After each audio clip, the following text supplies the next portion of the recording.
Admin भी जाओगी? जाहिर है, वहां जाए बगैर अब क्लासेस में थोड़ी जाने की इजाजत देंगे। काम हो जाए तो ठीक, वरना मुझे फ़ोन कर देना। जो कॉलेज का चेयरमैन है ना, वो मेरी फ्रेंड लिस्ट में है, मैं बात कर लूँगा। जरूर। अच्छा सुनो, तुमने दिल की बात मान के बहुत अच्छा फैसला किया, लेकिन एक बात का ख्याल रखना, कभी कभी दिल से आने वाली आवाज़ भी दिल की नहीं होती।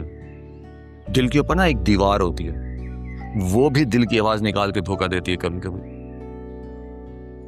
लेकिन तुमने टेंशन नहीं लेनी। इंसान को अगर मरने से डर ना लगता हो ना, फिर नहीं मरता। बाकी मैं हूं ना, मैं तुम्हारे लिए दुआ करूंगा कि जो भी हो तुम्हारे हक में बेहतर, इंशाअल्लाह। खुदा हाफिज।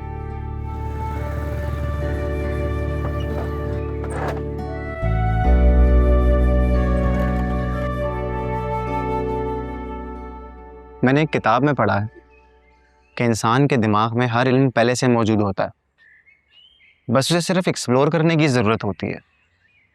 अगर वो अपने दिमाग में किसी भी प्लेस को फोकस करे तो इंसान का दिमाग पूरी बॉडी को उस जगह पे पहुंचा देता है। और अगर वो किसी इंसान को सेट करके फोकस करे तो वो पूरा इंसान उसको सामने नजर आने लगता है।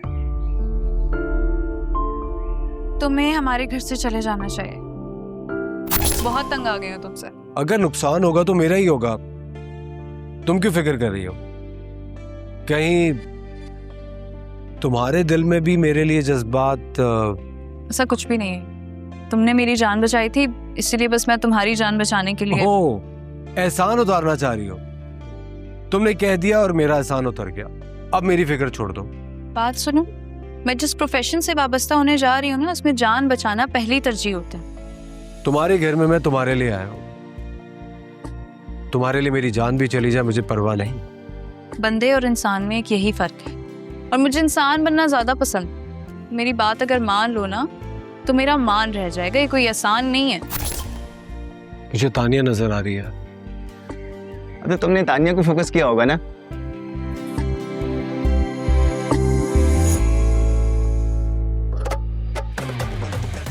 तेरी मुझे भी तानिया नजर आ रही है। कहाँ? मुझे समझ में नहीं आता, तुम्हारे पास ऐसा कौन सा जादू है जो तुम लोगों पे पढ़ पढ़ कर फूंकते हो और लोग तुम्हारी तरह अजीब अजीब बातें करने लगते हैं। अगर आपकी समझ में आ गया ना, तो आप भी अपने आप से अजीब अजीब बातें करना शुरू कर देंगी। मेरे साथ ऐसा कुछ नहीं होने वाला, समझ गए? मैंने तुम्हें ये पूछने के लिए बुलाया है कि सलमान को ऐसा क्या कहा है तुमने जो वो अपनी जमीर को मलामत कर रहा है? लगता है अब आपकी बारी है। देखो इमरान, मेरे सामने ना उल्टी सीधी हाँकने की जरूरत नहीं है, समझ गए? मुझे बताओ कि सलमान का तुम्हारे साथ क्या इशू है? मैंने तो सिर्फ उनको उनकी जिम्मेदारी का एहसास दिलाया बस। कौन सी जिम्मेदारी? औलाद की जिम्मेदारी, उसको कामयाब करने की जिम्मेदारी, उसकी जरूरियात पूरी करने की जिम्मेदारी। अच्छा, तो ये तुम कह रहे हो जिसकी ना तो कोई फैमिली है ना कोई औलाद, औलाद का सबक तुम मुझे पढ़ाओगे? ऐसी कौन सी जरूरियात है उमर की जो आज तक हमने पूरी ना की हो? उसकी हेल्दी ग्रोथ के लिए प्रॉपर डाइट दी है मैंने उसे, उसकी स्टडीज में हर वक्त उसके साथ रही हूं मैं, पहल पोस के इतना बड़ा कर दिया उसे। कौन सी ऐसी जरूरियात है जो हमने उसकी पूरी नहीं की हो? भाभी जी, ये सब जो आपने गिनवाया, इसमें आपका अपना क्या था? क्या उसको पैदा करने की सलाहियत आपकी अपनी थी? क्या उसको पाल पोस के जो इतना बड़ा किया तो थोड़ा और बड़ा कर लेती अगर आपके बस में था तो? उसकी बॉडी में जो सेल्स हैं, उन सेल्स की ग्रोथ आपने की या आपकी शेड्यूल्ड डाइट ने? शेड्यूल्ड डाइट तो क्या, आप उसको 2 वक्त का खाना नहीं दे सकती थी अगर आपका रब ना चाहता तो। इसलिए कि परवरदिगार ने उसके वालिदैन को वो सब कुछ नहीं दिया।